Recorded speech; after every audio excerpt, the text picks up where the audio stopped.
would like to welcome you all to motherfucking hell. Welcome to my bi-weekly show, Let's Talk New York. You guys, today we have a guest. Tommy, how you doing? Hey, how you doing? I'm all right. So thank you for coming. Thank you for joining me. We have some people listening from New York. We also have some people listening from the UK. Oh, okay. So yeah. Thank you for agreeing to come and be a guest on my show. Would you like to introduce yourself a little bit? Yeah, my name's Tommy Viola. I'm from New York City, born and raised. Where in New York? Originally Harlem, and then, moved around, and, I'm here, and let me know what you want to talk about. I think we're going to talk about Black History Month today and some real estate stuff, and, I'm excited. Yeah, definitely. I'm excited too, and I'm glad that I started the show. It's my second episode, and I'm glad it fell on February because it's Black History Month, and I feel like it's something, I mentioned it in the previous episode, but I feel like I'm not American, and I'm not very familiar with the American culture, so yeah, of course, I can go on YouTube and study about it, but I feel like especially coming also from a native New Yorker, because I also want to talk about, like how New York changed over time with that, and just in general give the listeners a little bit of history about why February, how it started, and all the history around it. I think it's very important, and I'm glad we're catching it because tomorrow it's the end of February, so it's basically the end of the month already. And it's a leap year too. Yeah, that's true. Yeah, we have the 29th. We have an extra day to celebrate. Yeah. That's amazing. Yeah. So, do you know a little bit about the history of? I would say, it's Black History Month was probably started a long time ago. I mean, definitely my whole life, it's always existed. But I feel like, Black history is American history. You can't tell one without the other. For sure. It's a big part of American history, and a lot of Black Americans have contributed in a major way. And I think a lot of people don't know about it. And, it's nice to have a month to kind of like shine the light on those people that really, paved the way for a lot of people like myself to be here and broke down those barriers, That's true. Yeah. So I explored a little bit about it because I honestly just wanted to know and wanted to understand more about it. And I do know that it started in actually 1926. Wow. But it used to be just 1 week. So I know that it was introduced initially by Carter G. Woodson. Did you hear this name? Yeah, so it was in 1926 that he decided to kind of start introducing the history. But it wasn't up until 1970 that it actually became official, and then in 1976 it became a whole month. Wow. Yeah. But yeah, I feel like there's a lot of history, and it's just not enough to just watch a YouTube video to explore that. So, yeah. Is there anything like specific that that is happening around February to celebrate Black History Month? I mean, personally, I haven't seen any events or anything like that, but definitely, I've been watching a lot of documentaries. When it's Black History Month, Amazon, that's all they show you is like Black, movies and Black documentaries. So that's been fun, watching a lot of the old Black movies, from the 70s, and, just learning about new people. Like I didn't know like a Black woman actually, coded the rockets to go to the moon. That's Really? something I learned recently. Yeah. Wow.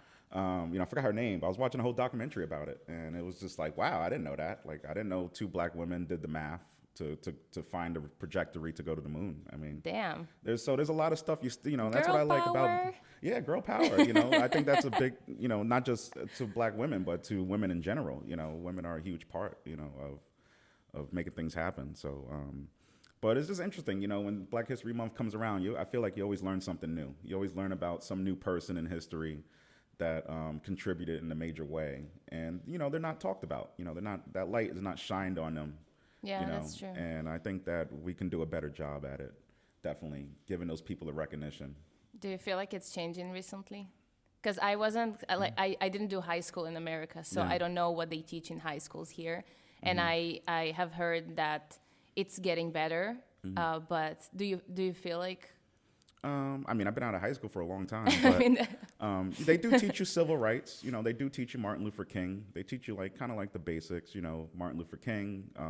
They don't really teach you about any other black leaders per se, but Martin Luther King definitely was a major one, and you know all his teachings. And you know, honestly, I feel like a lot of people should. Like I was actually watching the "I Have the Dream" video, and when you listen to that speech, it is amazing. You know, you figure out why he was him. You know, like why he was such a big deal. Yeah. Because, you know, he wanted, you know, America to be a colorless society. He didn't want people to be judged on their color. And I think that's a legit request. Like, yeah.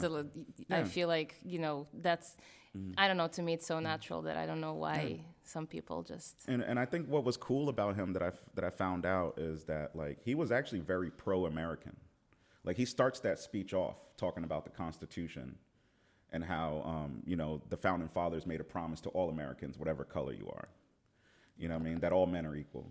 And so that speech is really cool. I think people really got to check that out and really, you know, soak that in because, you know, now, you know, what I feel nowadays is that there, you know, a lot of the politicians are trying to divide us on color. You know, identity politics is huge right now. Yeah. And when you look back at like civil rights, especially like Martin Luther King, he wasn't into identity politics. He wanted his kids not to be judged on their color, which he says in the speech. He wants all kids to be judged on their character, you know?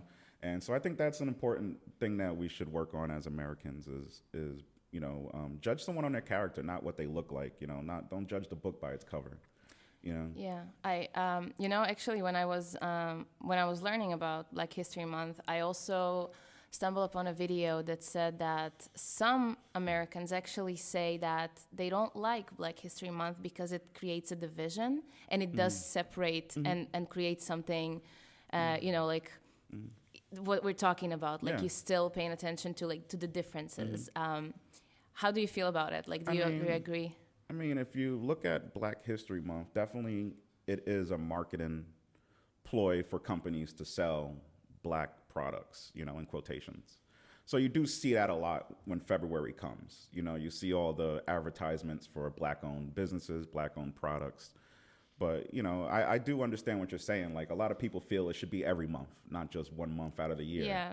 Because you can't relegate someone's history to just 1 month, you know? And so I understand that, you know what I mean? But I feel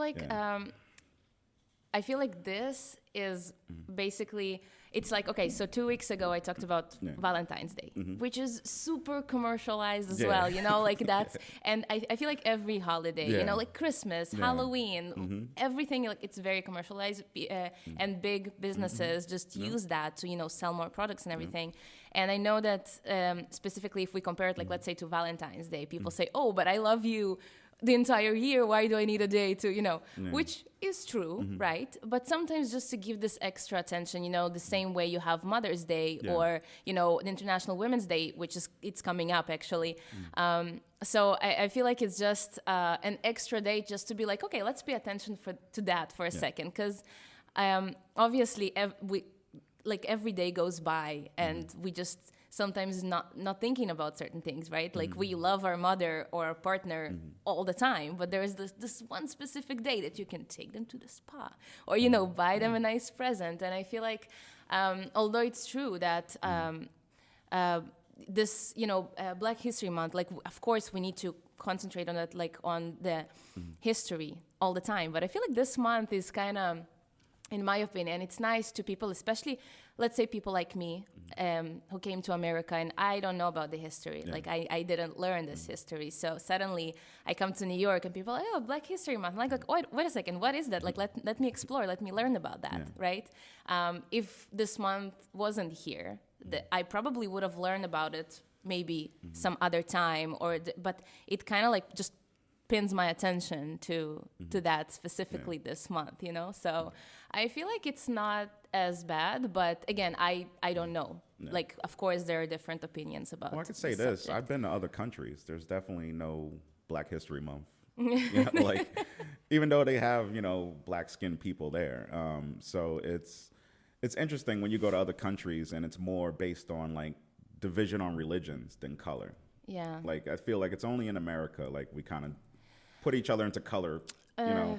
Yeah. Like, I've been to other countries where, like, it's more like, you're Christian, I'm Muslim, you know, we can't You know, Yeah. we can't be together. You know what I'm saying? So it's interesting when you go to other countries and then you compare it back to America, and you see the big difference that here we're more into like identity politics, and in other countries it's more religion politics. You know?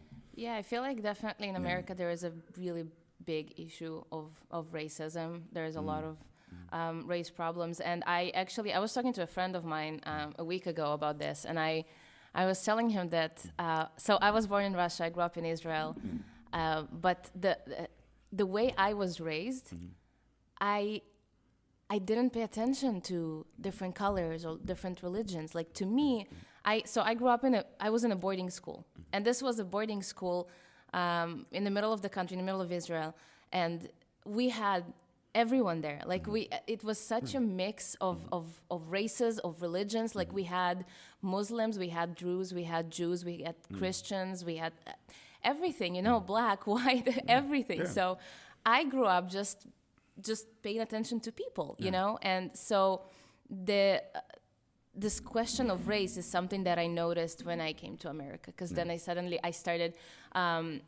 obviously, like I met people, I got in different circles, and I started listening to conversations, and my friends tell me often as well, like how big of an issue that can be. Yeah. Especially, I remember last year going to Connecticut, and while my friends, they said that there are certain places there that they didn't feel quite safe, and these things, me personally, it shocks me because I'm not used to it, and it's really weird for me that people can disqualify you according to your race or your, you know, religion, nationality. So I'm really hoping that it will change.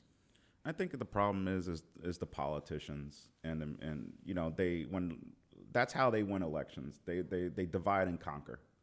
You know what I'm saying? So, like, if you, like, what you see on TV, I don't think really reflects America. You know what I'm saying? Like, so if you look on TV, on the media, like, and politicians, they're always talking about race and this and that. But if you come to New York City, you know what I'm saying, which is a very deep blue liberal place, people don't care about color. You know what I'm saying? Because we all went to school here, and all our friends were all different shades of color and different ethnicities. And that's never been like, if you talk to an average New Yorker, like, we get along with it. We don't care what color you are. Like, we grew up in such a melting pot that color, like you said, color never even like came across your mind. But what happens is, I think people are ignited by the social media, and, you know, I just feel like it's not everyone. It just seems that way, like it's an issue. Yeah. But I feel like when you actually go around regular people, those are not the conversations we're having with each other. It's especially in New York, I feel, right? It's just New York politicians and the media want us to have those conversations. They want to divide us because then we vote for that person. Yeah. You know what I'm saying? If they don't divide us, then we're fighting against that person. You know what I'm saying? Yeah. They don't, you know what I'm saying? So that's the thing I think is really the issue, especially with like AI, someone who's, you know, I'm in a tech space. So seeing what AI can do, like, for example, like, the Ukraine war happened, and what happened? Like, literally the next day, everyone had like a flag up, and everyone was for Ukraine, and all of a sudden, everyone had an opinion. Literally, like the next day, right? That's AI. Same with Israel, though. Yeah, that's AI. That's AI and big corporations manipulating us to feel a certain way. Yeah, also the algorithm, right? Yeah, like I know for sure that the war in Israel started. People, depending on your opinion, that's what you saw on social media. You saw things that made your opinion even stronger, and that creates such a division. And like you're saying, what you see in the news, it's not the representation of the United States. I feel like it's the same with every news outlet out there. I'll give you a perfect example. You know, I have a lot of friends who vote Democrat, right? And Democrats have always been traditionally pro-Israel. But right now, if you see young Democrat people protesting against Israel, that's AI. Because they're not even like, they're going to go vote Democrat no matter what. But you can see their views don't even align with the party right now. Yeah. That's AI. That's social media. That's the news making you think what you want to think. You know what I'm saying? To the point where you don't even align with your political views anymore. Because if, you know, traditionally the Democrat Party has always been pro-Israel. So to see my friends who are Democrat say they're anti-Israel is just weird to me, personally, because it's always been pro-Israel. from the beginning. You know what I'm saying? I feel like it's really hard because, especially for people that don't live, again, the example of Israel versus Palestine or Russia versus the Ukraine. I feel like people that don't really have the connection, never lived there, never knew. So, of course, they're going to go to the news outlet, the social media, just to, like, I wish people would have gone to actual people to talk to and ask those questions. And I'm grateful for the people that I have in my life that actually asked me what's going on, because and even me, like, I don't live there now, so it's harder, but people don't have any other option. They need to trust whatever they see out there, the news and the social media, and this is so misleading often. It's all fake. I mean, I could tell you, for someone who's in the tech space, and I see what my friends can do. My friends can create movies completely out of AI. I have a friend right now who makes feature films, like literally an hour long. It's all AI. No actors, nobody, nothing. Looks completely real. You can't tell the difference. I think you sent me, right, the photo of the model, and you were like, oh, this is an AI. And I'm like, gee, I'm a photographer. Dude, that's what this is not good for everything business. Everything is going to be a deep fake right now. Like, you're not going to know what's real and what's not in about a year. That's scary as fuck. And it's probably already been happening, because what happens is that the AI technology comes down from the military. So all the technologies that we come across, like internet, everything, has started on the military or space, NASA level. So the government's been using AI probably for 20 years already. So everything you're seeing now has been out for about 20 years. And it starts at the military level. So I can almost guarantee it, the government is, using AI to make us think what we want to think. And it's very obvious, because a war can happen in Ukraine, and all of a sudden you wake up the next day and it's like there's a Ukraine flag everywhere you go. Everyone all of a sudden is pro-Ukraine. They can't even find Ukraine on a map. You know what I'm saying? Yeah. Most Americans can't find Ukraine on a map. Really? Yeah.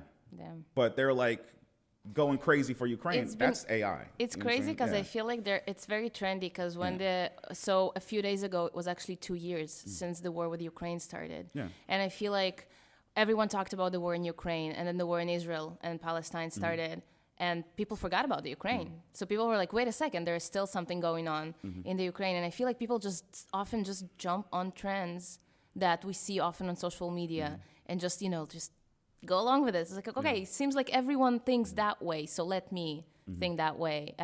But this is like off topic.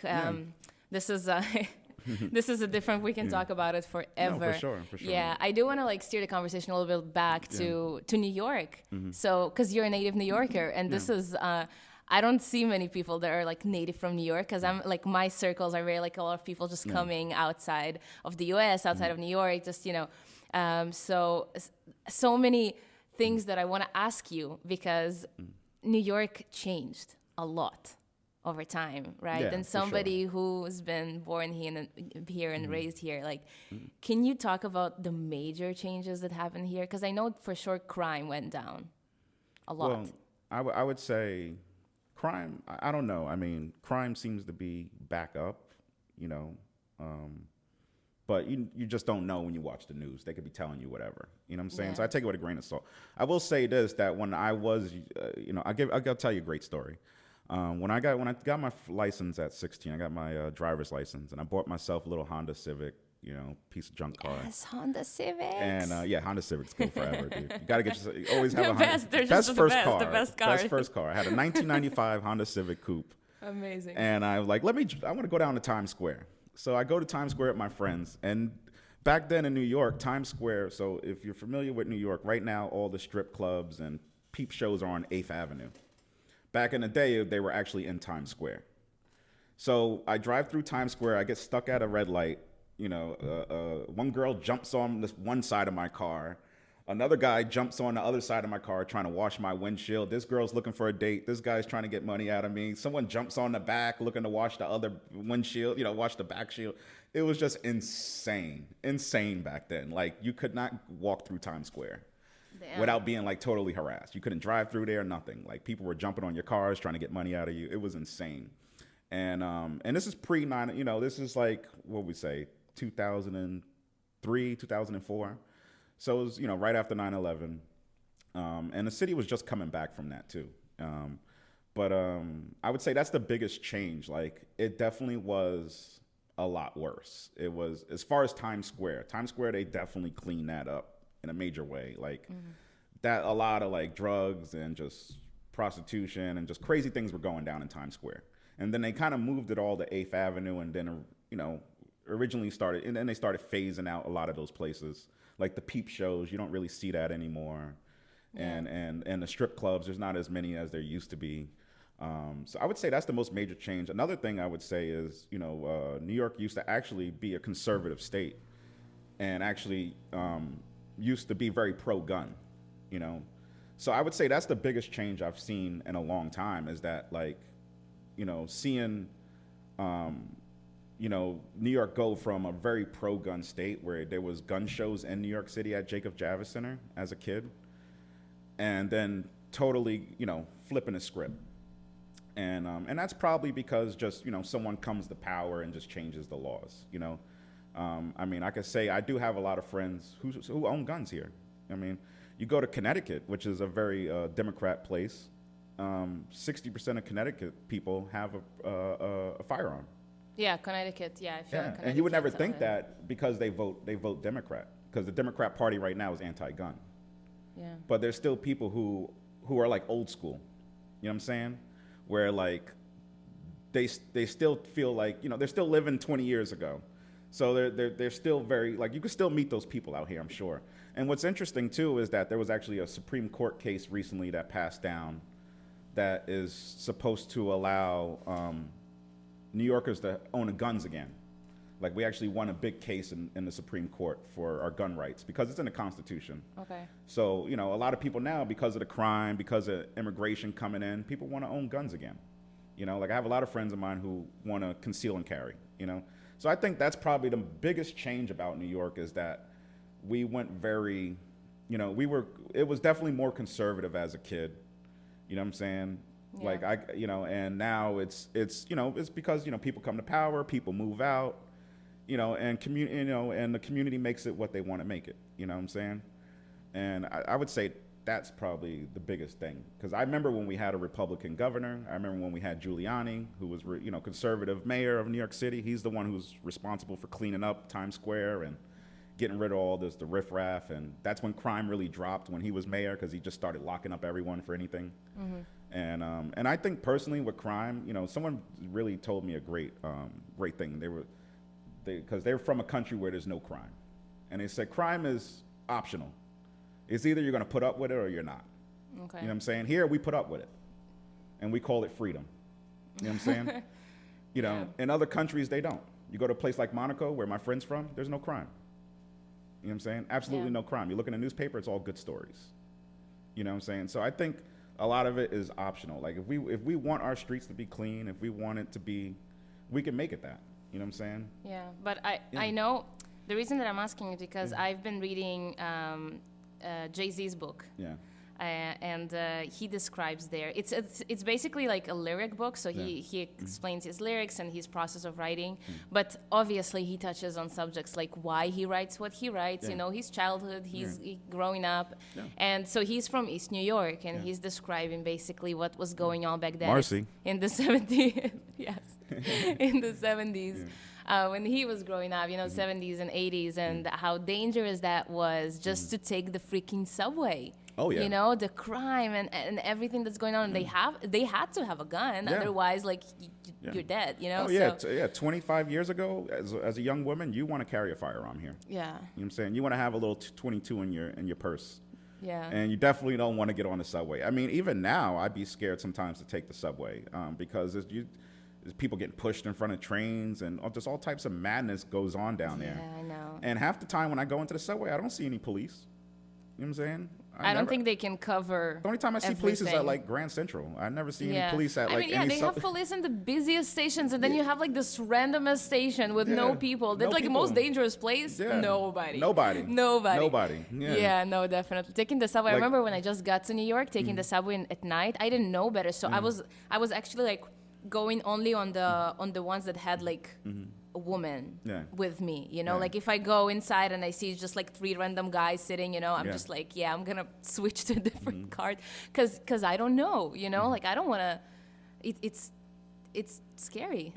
No, it you is know? scary, and I even now I feel it's like, it's definitely take an Uber home at the end of the night. You go out, because I'm a grown man. I think I could take care of myself, but I've been out here in Brooklyn, and took the subway at 4 or 5 in the morning after hanging out, having a great time, and it's Yeah. sketch. It's I mean, really if sketch. if you're with other people in your group of people, I feel like it's better. But if you're alone, Yeah. maybe. But I think it also depends on the neighborhoods, and we're gonna touch on it after a little break because we're gonna talk about apartment hunting in New Yeah, York. no, it's gonna be fun. Especially with when you're coming new to New York and you have no idea what's the difference Honestly, between. I don't know how these people come here and afford New York. It's like someone who's lived here their whole life. I can barely afford to live here. So like Freaking hard. to see someone who comes over here, like, and that's something I would love to touch on after the break, is like, I would love to ask you this question, like, what makes someone leave their home country and come to America and start over? No, I'm Because gonna like tell you Americans all would never about think it. of doing that. You know what I'm saying? But I see it every day of the week. Yeah, and yeah. I'm just like, what happened at home that made you want to leave and start over? Because New York, and then come to New York City. And the hardest city in the freaking no, world, but the funny right? thing is like they're not going to like Alabama or some place where it's cheap to live. They're coming to New York City where it's like the most expensive place to live. Because I feel like if you're already leaving your home country, right, and you're going to like chase something, obviously you're coming for a better life. Yeah. You're not gonna go to Alabama because it's. I Or feel at like least Florida, somewhere where it's I like mean- nice and it's cheaper at least. yeah, You know what I'm saying? Like Florida's half the cost of New York. You know what I'm saying? Yeah. But I guess maybe if you're overseas, you only hear about New York City. You don't hear about the glitz and glamour of Florida I feel like it's either LA or New York. or Miami. Miami's hot right now. Miami, yeah, depends. I feel like depends what you want to do because Yeah. I know like actors, it's LA or New York. There's nothing to do Yeah. in Miami. Musicians, there's Nashville as well. There's Yeah. it depends on your music style. You go to LA or New York, but I feel like states, states that are a little bit like you're not dreaming of going to Yeah, but Alabama. when you came here, did you know the rents are crazy? Did you know you're going to need a roommate or 10 Well, roommates? well, You know what I mean? Like, did you know all that before you landed?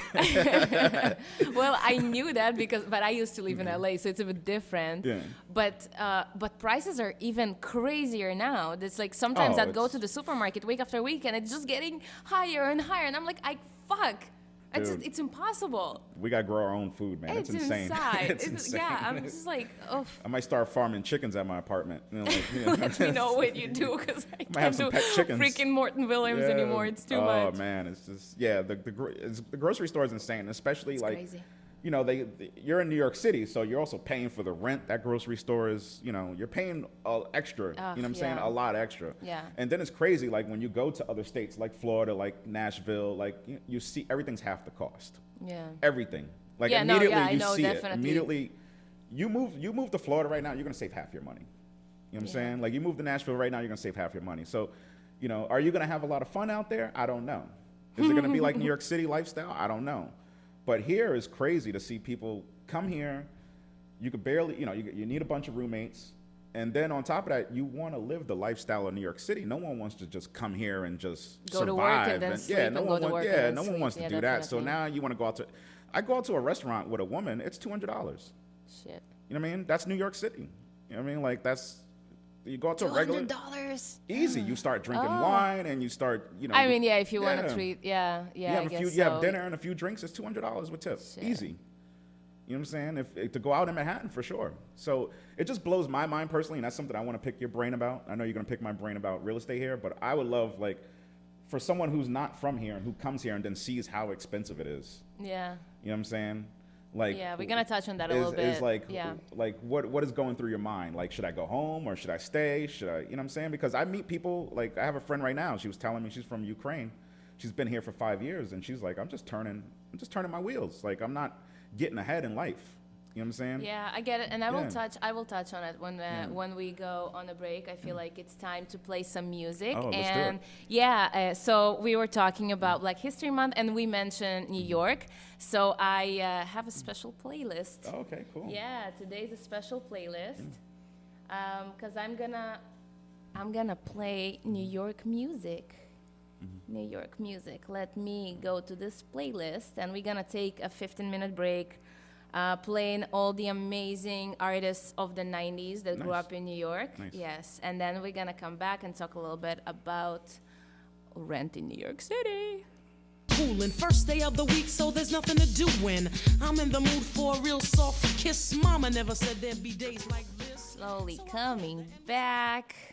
Hello again. Okay, wow, interesting topic now. Apartment hunt in New York City. I mean, we kind of started touching on the topic. And we're going to continue now because I feel like a lot of people have been asking me about living in New York, about, I know a lot of people coming here, like we mentioned before, not even knowing where to go, how to start looking. There's so many scams out there.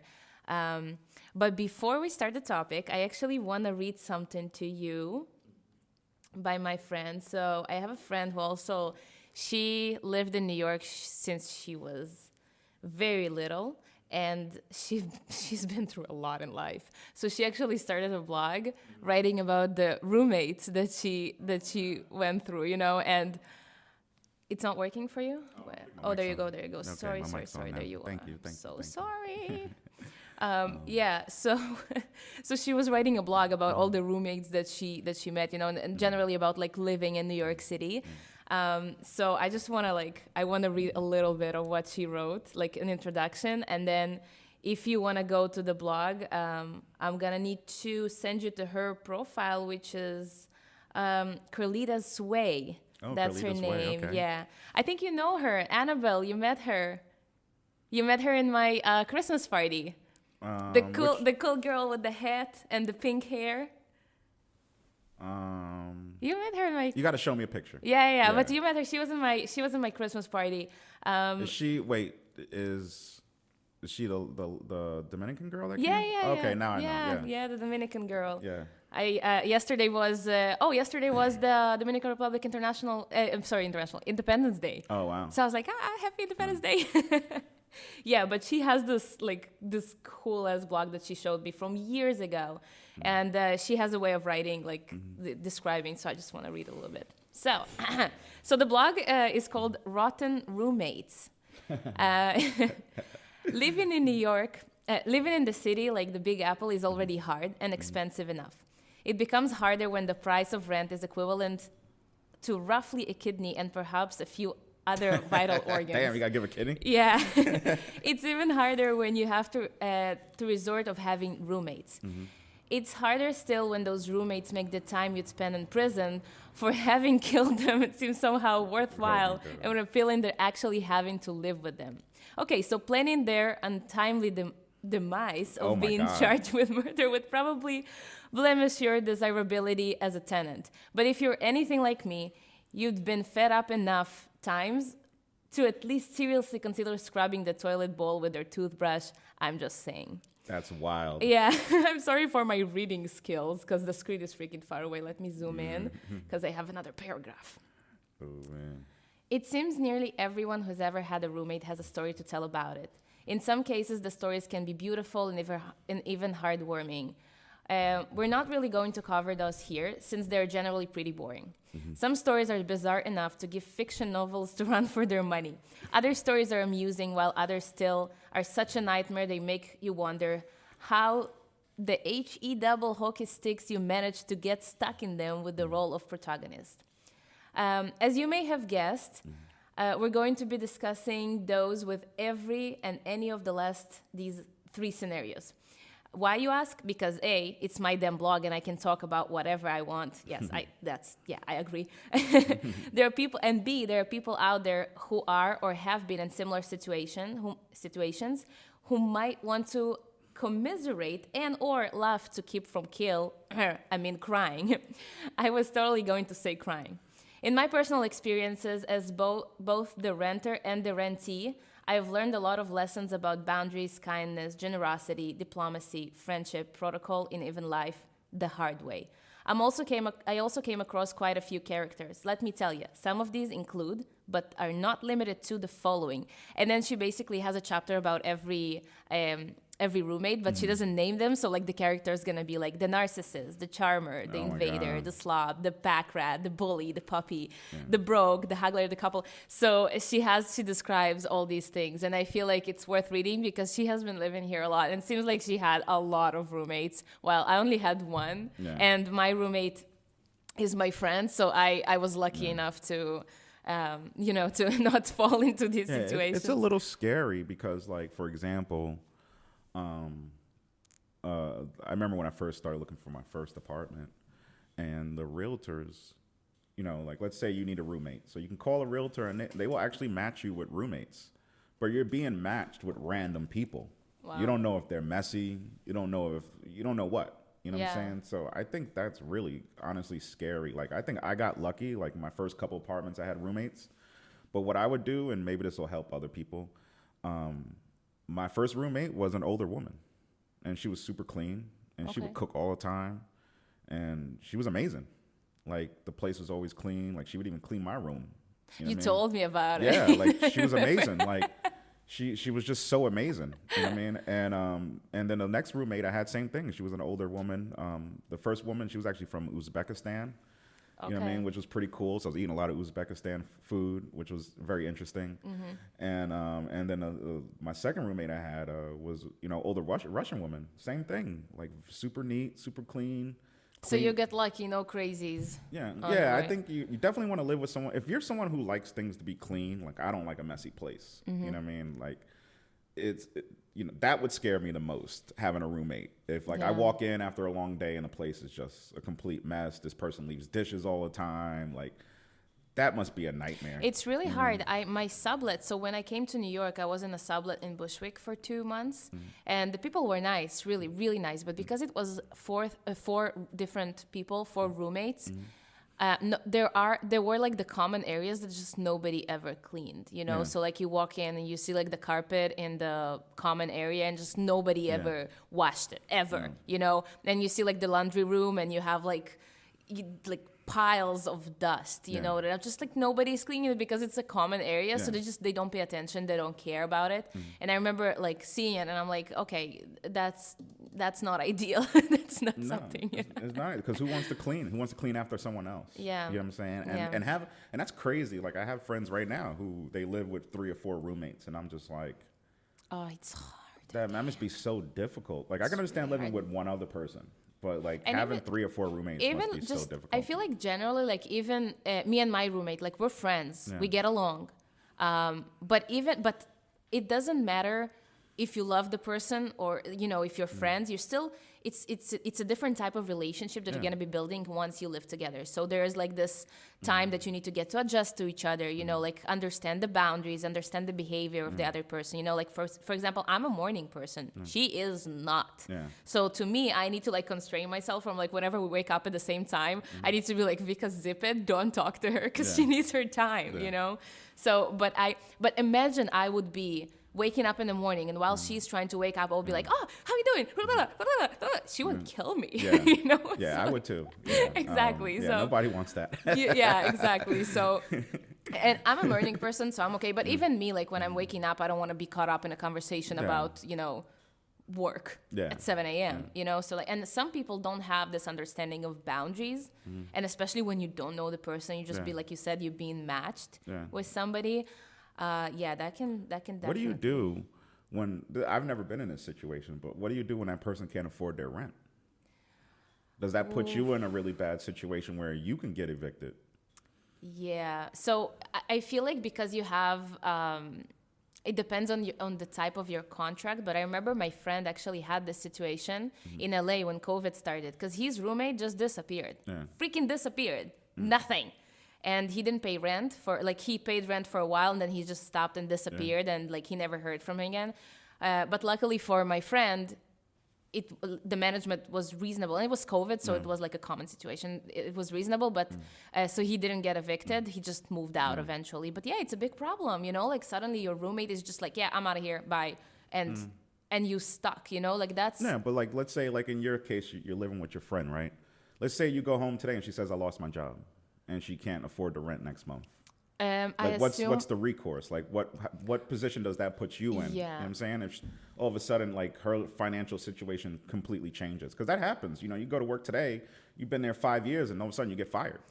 You know what I mean? Or you get laid off. And then now and a lot of people don't have money saved. It's very difficult to save money in New York City. So if you get fired hard, and you have obligations, Like, I think what does that do? Like, let's say, like, you know, in your situation, if your roommate couldn't afford the rent for the next 2 months, like, what would you do? I think the reasonable situation would be for her to find sublet, so like to replace herself with somebody, you know, because. But then where she would go? Well, yeah, it's a difficult situation, but I feel like if you live in New York, and you need to. I don't know. You kind of need to be responsible. Like if you're renting, you're signing a lease, you know how much you're paying. But people aren't responsible. People, I mean, your friend over here wants to like, you know, kill her roommates and rub their toothbrush on the toilet. She didn't kill anyone. But just saying. But that's what I'm saying. Yeah, like, no, definitely. You go through those issues where like. Honestly, I don't know. Like I don't know. I was lucky enough to never have this situation. Yeah, I moved here with my now ex, so we never we moved in right into our apartment, so we never had the problem of like you know, just roommates. That's why I'm saying like my roommate now, she's my first roommate, and she's a very responsible person, so like we are okay with everything. But I've heard of stories of like roommates not paying rent, and it's a really difficult situation because it becomes like you need to involve lawyers. You need to understand how that works, because some people just don't care. They're like, oh, I can't pay. Yeah, whatever. And you know what the thing is too? The laws in New York are pro-tenant. So as a landlord, it's very difficult to get people out. I know. You know what I mean? Like I had a friend of mine, especially when you have kids, you're not getting them out. So I had a friend of mine who his house got foreclosed on, right? So the bank owns it now. And obviously the bank wants him out because they want to sell it. They need to get their money back, right? He lived in that house rent-free, mortgage-free for 5 years. Whoa. Yeah, because they can't get him out. Every time they took him to court, the judge is like, well, he has 5 kids. Where the kids are going to go? Wow. And the judge just keeps siding with him. You know what I'm saying? And he was able to stay there for 5 years, mortgage-free. Yeah. You know what I'm saying? I know that in New York there's also an issue with rent control, because I know a lot of landlords are trying to sabotage your living situations just so tenants will move out so they can raise the rent in some of the rent control places.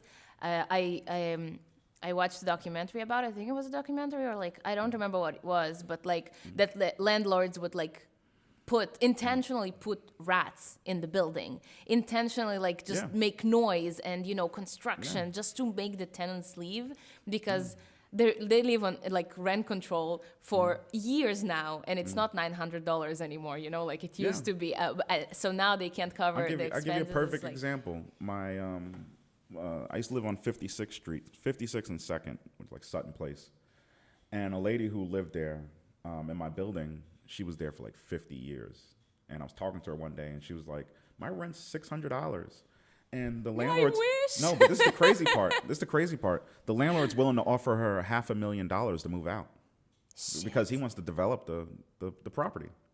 Yeah. So, and she's like, he offered me $500,000, but I want $1 million. And that's really what it comes down to, is the reason why the landlords are acting that way is because the tenants are acting that way too. The tenants are holding the landlords ransom for hundreds of thousands of dollars to move out. Yeah.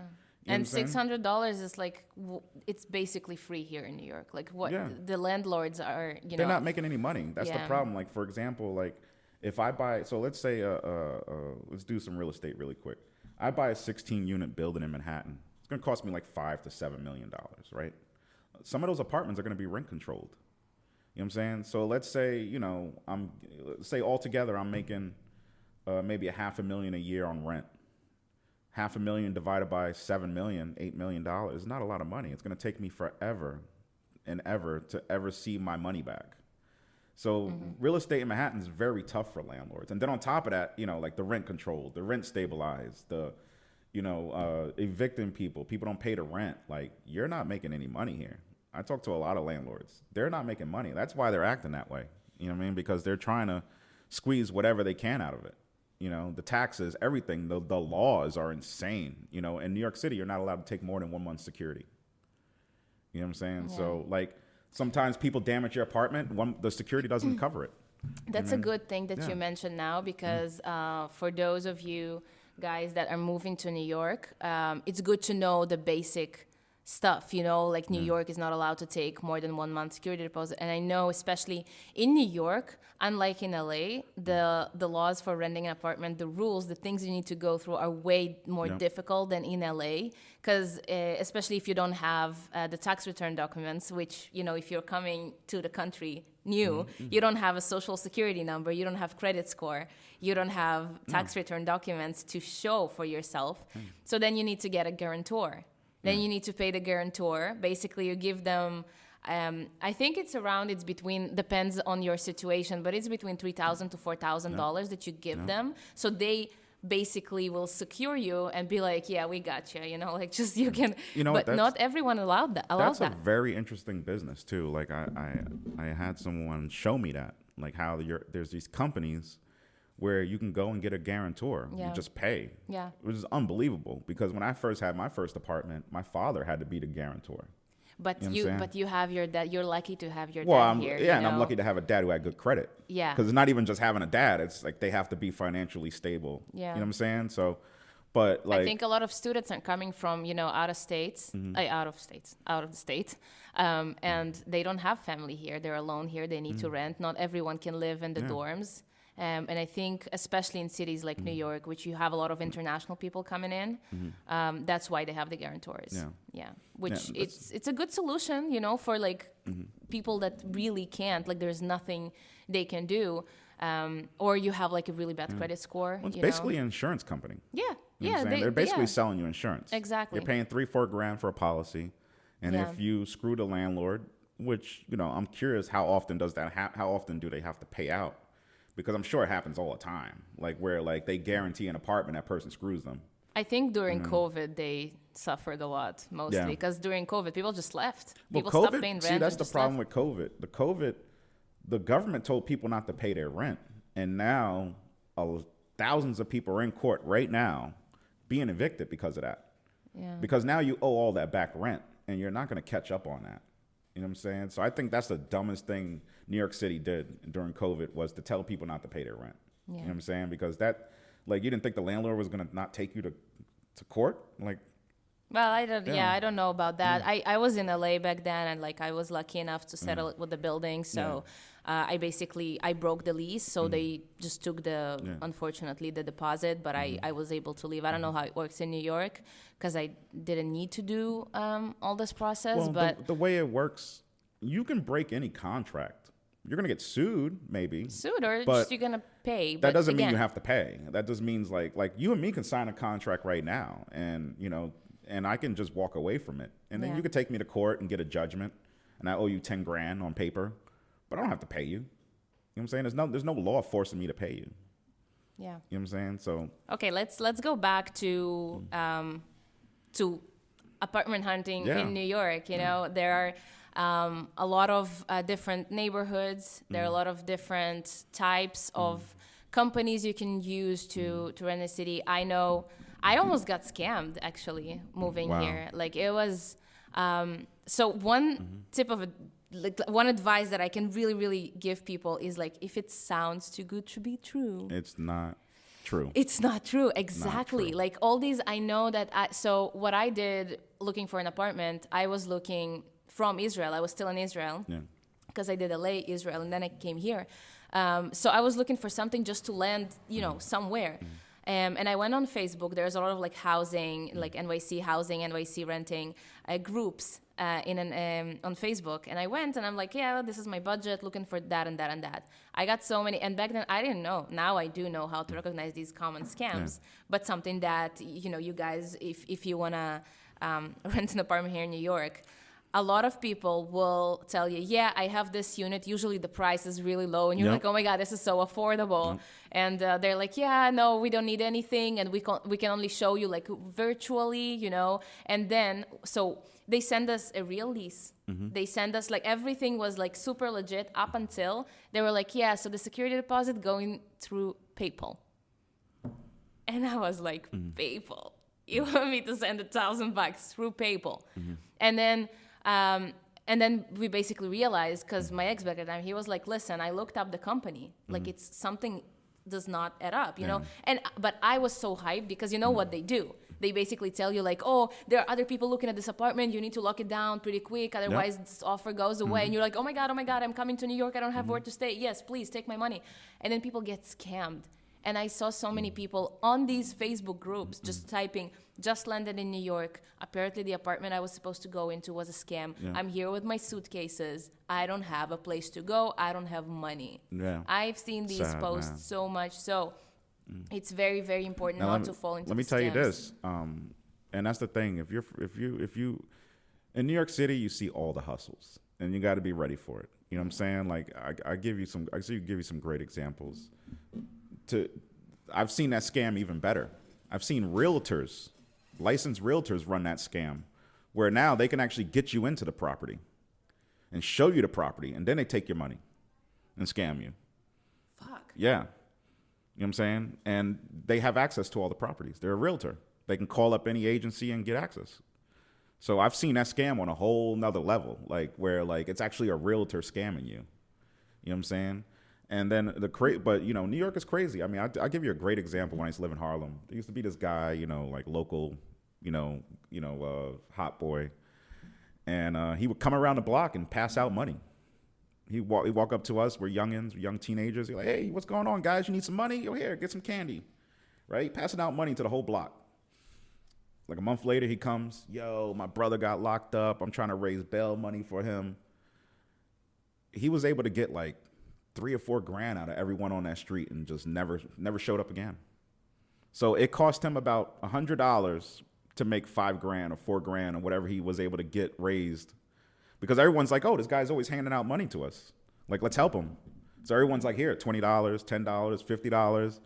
Dude raised like $4 grand in like 5 minutes, never saw him again. It cost him like a few $100s to do that. I was talking to a friend of mine a week ago, and we were talking about the people on the subways that ask you for money. And so he told me that he once talked to a person that's doing that, you know, that's like sitting and stuff. Because my question was like, because sometimes you see people that are able to walk, to talk, like they look healthy, nice clothes. They're okay. They look recently homeless. They're recently homeless, exactly. They look recently homeless. And they're especially those people who are just like handing you the cards, you know, of like, you know, I'm raising my daughter, please, can you give me this? Can you? And I'm thinking to myself, okay, so you're walking the subway all day long. You're asking people for money. Why won't you just get a stable job? Like, no, why not? I'll tell you why. And then he told me, he's like, because they're making more money. No, they're asking making more money. people. So let me tell you some crazy shit. This is when I lived in Midtown, 56. There was this one time I'm chilling outside, I'm smoking, and this lady politely comes, like young, you know, she has a baby, like a 5-month-old baby in like diaper, you know, summertime. He's like in like just diapers. Yeah. She goes and she sits in front of like an office building on the sidewalk, pulls out a sign, you know, whatever, and we need money. Oh my God. I started seeing people drop 20s in the cup, 10s in the cup. Like that baby got her so, like, I sat there for like I stood there for like 5 minutes. She must have made $300. And then like within 5 minutes, she folded the sign up, just got up and disappeared into the crowd. I feel like this is also like, it's good to understand a lot of people that will come to New York. I feel like especially from European countries, the cultural shock that you're getting when you come to LA or New York to see the amount of homeless people on the streets, you know, or in the subways, you know, and to learn how to recognize the crazy ones that you really shouldn't have eye contact with. And because I remember myself coming to LA from Israel. In Israel, we don't have many homeless people. Like it's really rare to see. But I come to LA, I land in freaking Hollywood Boulevard, right? And I walk on the street and I see one homeless person. I'm like, oh, well, let me give him $1. I give him $1, and then I keep walking. Another one. And I lost it. I'm like, all these people, oh my God, I can't help them all. And I needed to switch my mindset to be like, I can't help everyone, because otherwise I'm going to be there right with them, you know? Homelessness is optional. You know what I'm saying? I've been to other countries. If one person tries to lay on the street, they immediately pick them up and take them somewhere. But do you feel like it's because in America, in the United States, the health system is problematic. I know in a lot of countries, if you take Israel, Canada, if you take some countries in Europe, they are taking care of like the medical. You're not getting the same amount of medical bills, and the insurance is different. I think medical has got better, honestly. You know what I'm saying? Like, if I compare, like, the medical plan I had before to now, and in New York State, it's done through the state. You have Obamacare. So I think it's actually better now. Like, for example, my dad's doctor, they do home visits. Medicaid, which is like the state, health insurance. Yeah. They're changing things up now. Now they come to your house because they actually found out it's cheaper for them to come visit you than for you to come to them. I'm glad to hear that it's changing because it's insane. Like the way that, again, growing up in Israel, it's very different. Like I go to the doctor, it's free. I don't need to pay. Yeah. I need to get some medicine. It's maybe like 20 shekels, which is like $7, and because everything is covered, I don't need to pay for anything. And then I come to America, and not only the health insurance costs like crazy, you go to the doctor and you don't know what amount of how big the bill is going to be. So it's almost scary. And that's what I think Americans really need to understand. Like, a lot of people complain about America. Like, dude, go to some other countries. You know what I mean? You go to some countries, like, I'll give you a great example, Saudi Arabia, free health insurance, free everything, mandatory retirement age. Your kids get free education, free college. There's no crime. There's no taxes. How's that possible? Why can't we do that here? You know what I'm saying? Because everything here is optional. They want these issues. Think about it. If there was no crime, there'd be no police officers. They'd be out of a job. Yeah, no. The courts be out of a job. You know what I'm saying? Like, it's all about job security, I think, personally. I think it's like they let the crime go on because it's job security. It keeps the courts busy. It keeps the whole thing going. Yeah. If they wanted to, like, just clean up everything, which they could literally just one day round up everybody and just get it cleaned up. But I don't think it's in their interest to do that. I don't think that makes money. You know what I'm saying? Also, poor and scared people are easier to control in general. So it's, it helps. Yeah. But again, I feel like New York is very different from the rest of the United States. I feel like there's again, because New York is very international and there are a lot of people here that just come from other countries, I feel like it's different than rather to go to like Kansas, or no, but I can say this, places like that. And I recommend every New Yorker to live a couple of years outside of New York. Like, go somewhere else. Like, I lived in Kentucky, I lived in Florida. You get all the same services for half the cost. It's okay, cleaner. but let's say like people come to New York. We mentioned that before. They come to New York for a certain reason. I feel like if you want to retire, you want to have like a normal life. You have your online business. All right, so let's compare New York to Miami right now, because Miami and New York is pretty much on the same level. The rents are the same. Okay. The same, the population's pretty much the same. Like, actually, Miami, I think, is getting close to New York population now. In Miami, you have zero income tax. You know what that does for business? That makes business boom. But depends what you want to do. We have the highest tax as far as like state tax. So in Florida, state tax is 0. In New York, it could be as high as 16%. So I have a different opinion about that because New York, like we mentioned, it's so hard to live in New York. It's really, really hard. And it's really, they take everything. It's not for everyone. That's for sure. Like, New York is not for everyone. But being the fact that New York is one of the cities that most people just want to come here, imagine if it would be like so convenient and easy to live in, the amount of people, like the population, like it would be crazy. But it used to be, though. It's not for everyone. Like, no, but it used to be. It used to be affordable. Well, but the economy changes, things and change, the population has boomed as things got more expensive. So I mean, people want to live here regardless. But but I feel like in general, everything got expensive. Everything and everywhere. Israel is impossible to live in right now. Russia, my dad is complaining all the time. Like, it's really, really hard everywhere economically. So, but I do feel like New York, it has so much to offer, unlike Florida. Florida has very different vibe. Like, well, let's say Miami. Let's say just Miami, because Miami, it looks like New York right now. It's skyscrapers. A one-bedroom condo is a few $1 million, just like New York. So you can compare them. Like, and if you lived it, like, so let's say someone like me who makes over $100,000 a year. If I moved to Miami right now, I just saved half my income. I have 50% more money to spend. But it depends what you want to do with your life. Like, for I can me, party it up I'm in Miami artist. just like in... I'm an artist. Yeah.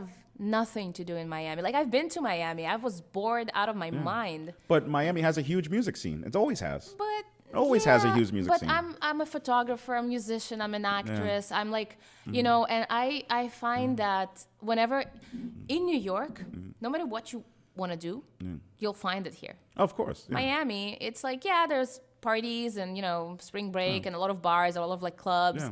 But it really, really depends. Like for an actor, what the hell would you do in Miami? The thing is, and I want people to, you know, understand what's happening in New York. When you watch like Law and Order, that's not filmed in New York City. Maybe like 10% is. The rest of it's filmed in like Florida or like Toronto or somewhere else, or inside Silverstein, music studios over there in Queens. So, like for example, Wall Street. Wall Street's in Miami right now. Wall Street don't exist. Go down to Wall Street right now. They're converting all the old office buildings to apartments because Wall Street moved to New Jersey and Miami. You know what I'm saying? Yeah. So New York is not what current New York is not what people still think of New York. Wall Street's gone. All the industries are gone. You know what I'm saying? Not all of them, though. There's but still Wall Street, a lot happening here. What people think of is gone. You know what I'm saying? I don't know. Like maybe, okay, so you're a native, so maybe like you really see the changes and you look I see the changes. You look at it from a different perspective. To me, New York is still a dream. And people ask me like, how can you stay motivated in the city? You know, like there's always like work, you know, like the rent is freaking high. You need to sell kidneys to survive. What I wanted to say initially is that New York still has amazing things to offer. Like New York is awesome still, you know, like I love it and I see it from an eyes of like I have all the opportunities here and I have like everything is here and I think it's really amazing like what it can do, you know, like what you can do in the city being here. No, there's definitely a ton of stuff to do, but I just, you know, I think people don't understand that like some of the things that we know New York to have, like Wall Street, like some of these industries that have always been here, like film, have moved. You know what I'm saying? Like right now, Atlanta is, if you want to be an actor, you want to go to Atlanta. You don't want to go to Hollywood. You don't want to go anywhere else. You want to go to Atlanta. Why Atlanta? That's where the film industry is right now. The film industry is on fire right now in Georgia. Yeah, because you know why? Why? Because places like Georgia are tax friendly. It's not half your income if you live in Georgia. They're business friendly. You know what I'm saying? Like here in New York City, it's very unfriendly to business. It's very difficult to build a business in New York City. There's so much red tape. You know, I've been telling you, I've been trying to buy a bar downtown, and there's so many stuff that you have to deal with. You know, you have to deal with community board. You got to deal with all this stuff to really do anything here. Yeah. You know, you got to make sure your paperwork. You need all these licenses. But it's in every place. No, you need to make sure that you have all the licenses and everything. Not really. So I'll give you an example. I'll give you a perfect example. In New York City, if I want to buy a house, let's say I want to buy a house here in Brooklyn, right?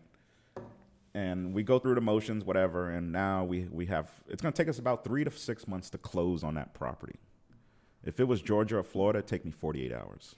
Well, yeah, I guess, again, these are not topics that I understand because I'm not looking to buy a property. So what I'm trying to talk about is basically people coming here from other places in the world just to kind of like pursue their dream here in New York. Yeah, if you come here from another place, like, this is the place to pursue. Yeah, and I want people to understand that this city is not easy. It's not. It's not easy in any way. Like, it's expensive.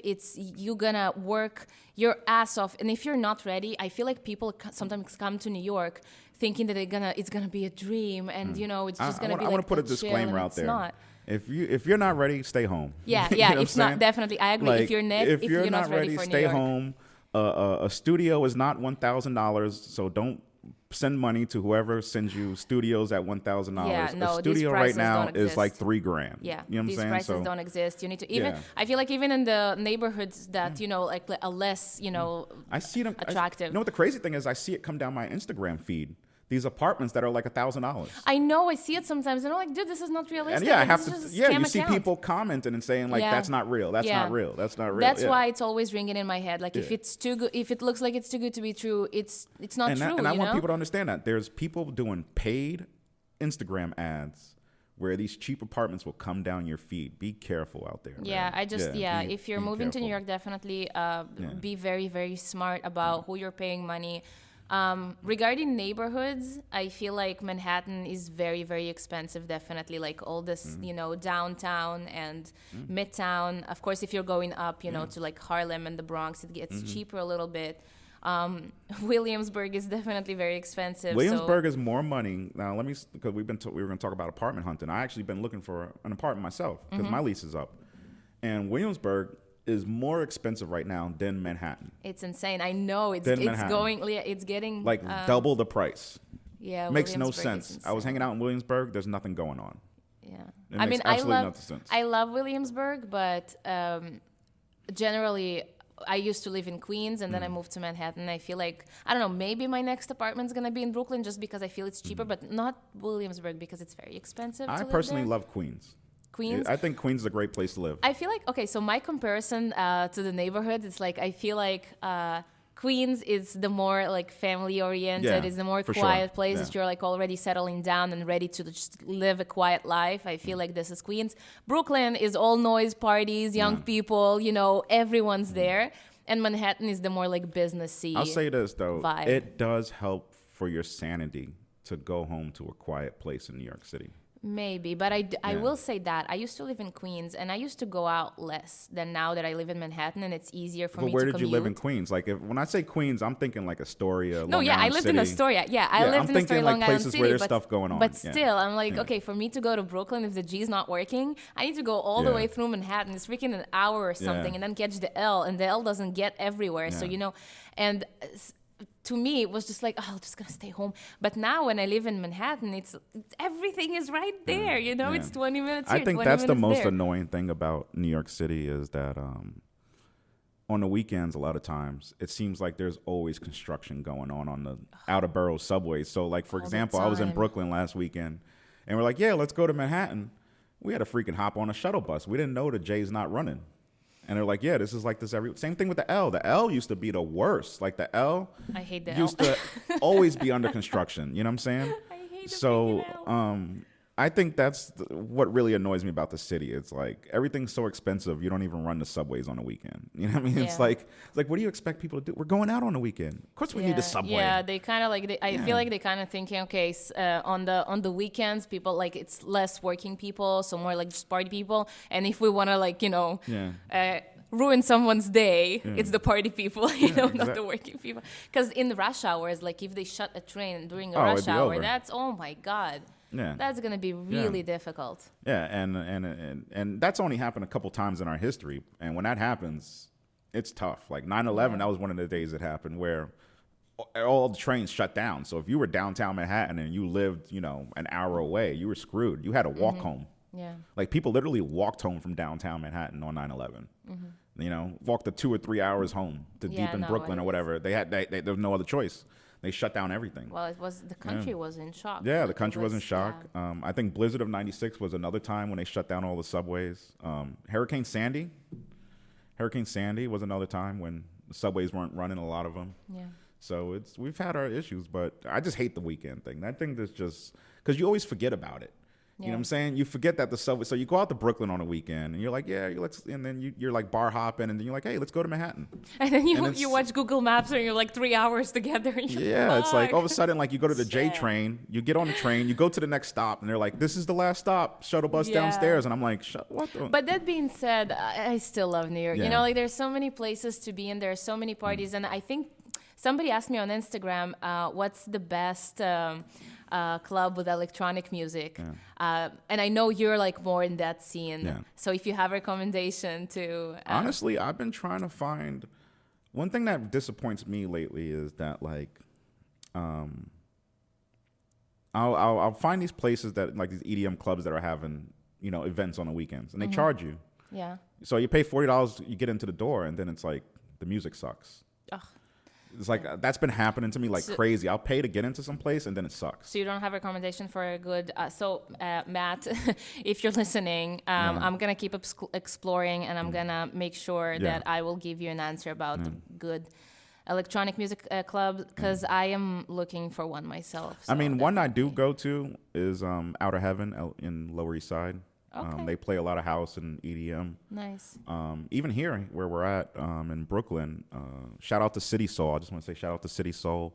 That's the little school bus that like converts into like a DJ booth, and cool. they be like on the street. They're somewhere over here in like East Williamsburg, Bushwick, the Chocolate Factory. That's where they hang out. Okay. So there's some place Good to in know. Bushwick called the Chocolate Factory. City Soul, really cool. They do more house, but I do hear them play EDM and stuff like that. But it's more of a street party every weekend, Saturday nights, and Nice. I think in Bushwick. You could probably look them up on Instagram, City Soul.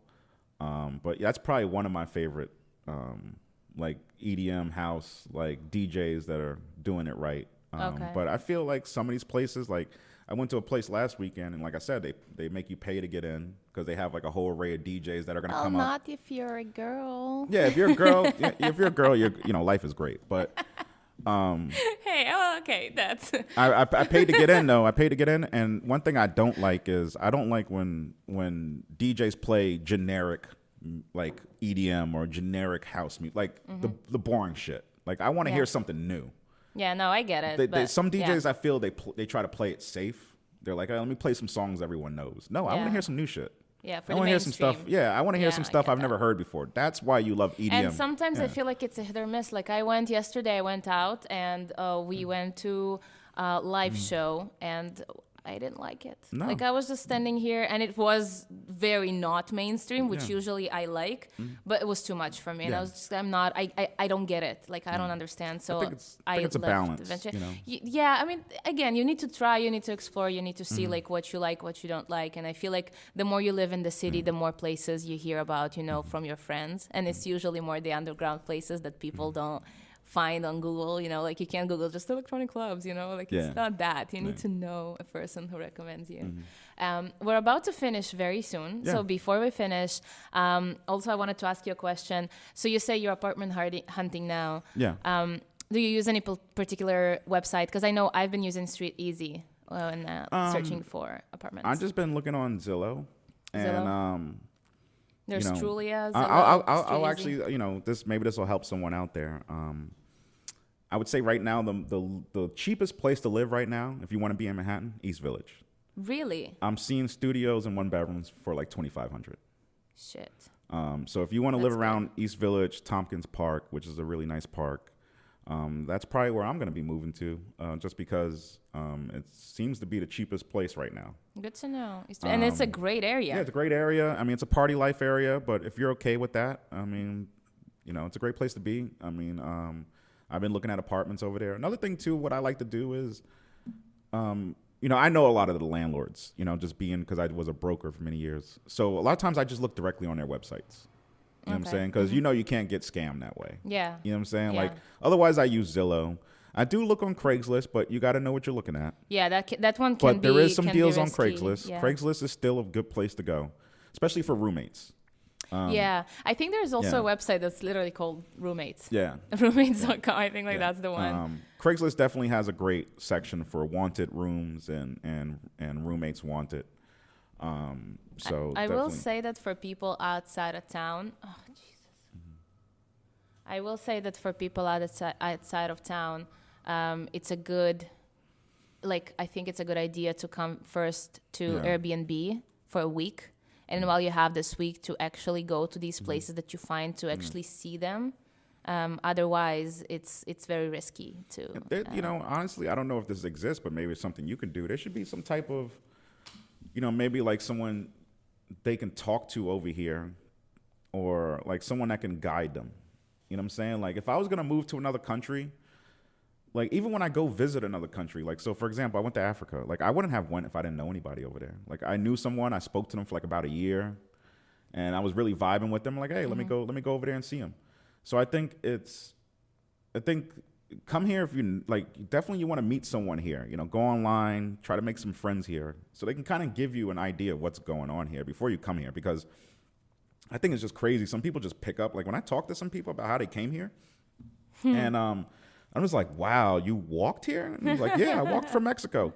I'm just like, how is that bad in Mexico that you just grabbed everything and just walked 3 days to the U.S. and wow. I have such respect to people who just come here. You know, it's without nothing, with just like. But it's mind blowing. But they make it happen. You know, like it's a type of courage that you.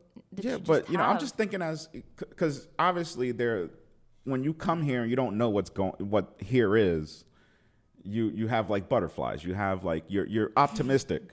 Me, I've been here my whole life. I'm not optimistic. You know what I'm saying? Like I'm like, you know what I mean?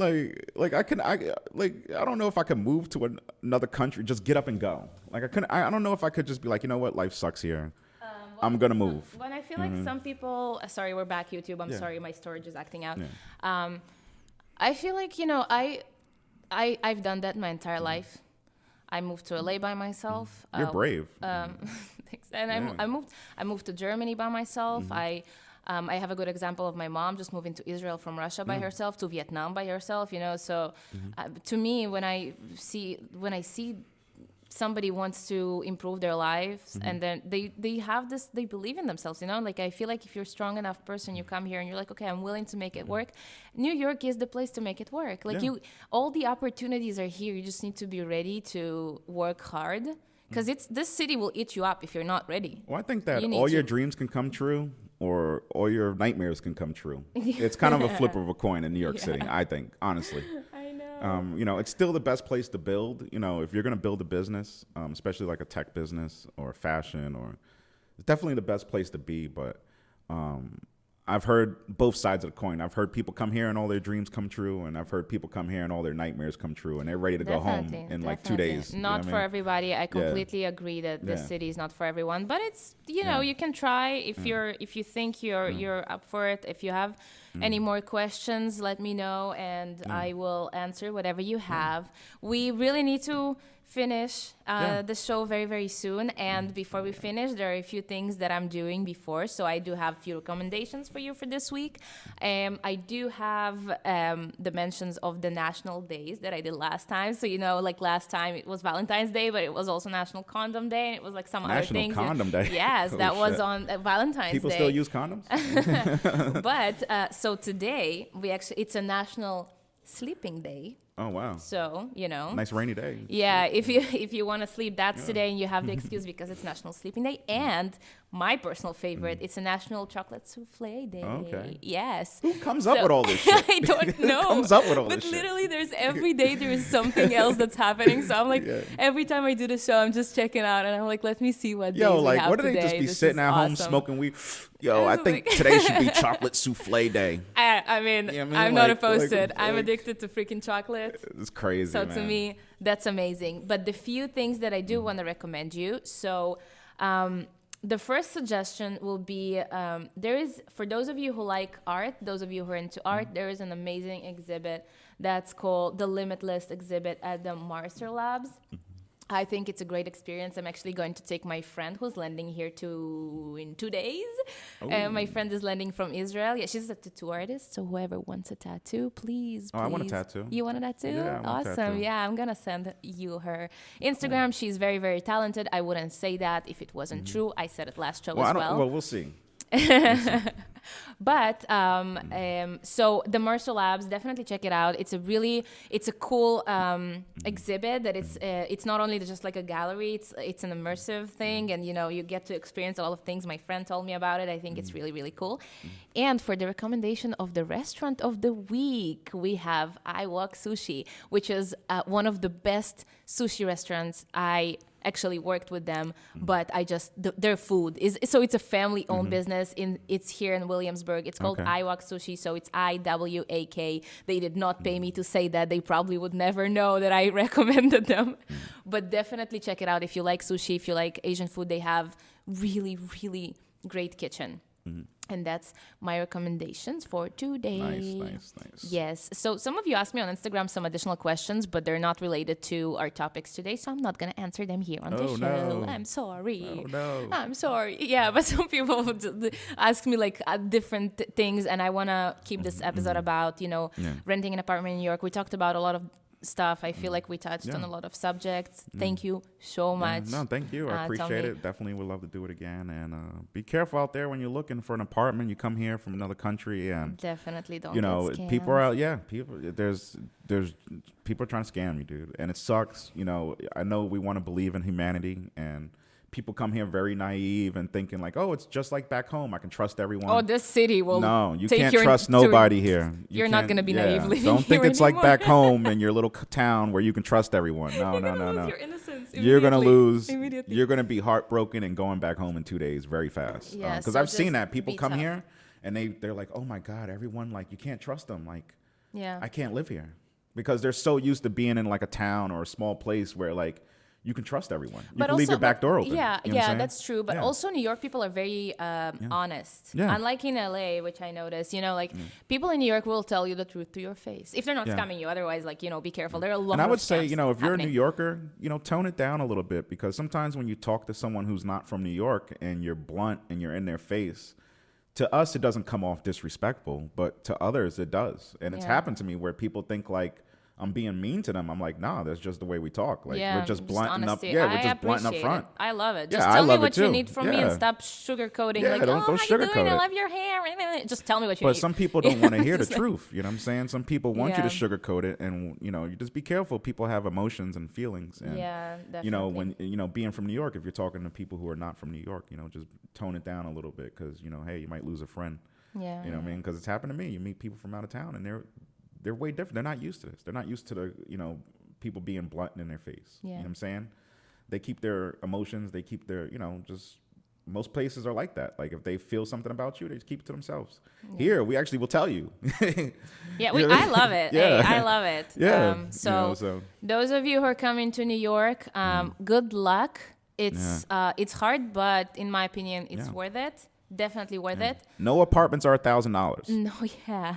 Not even $2,000. Yeah, You know what yeah. I'm saying? So just watch out for them Instagram ads that I always see.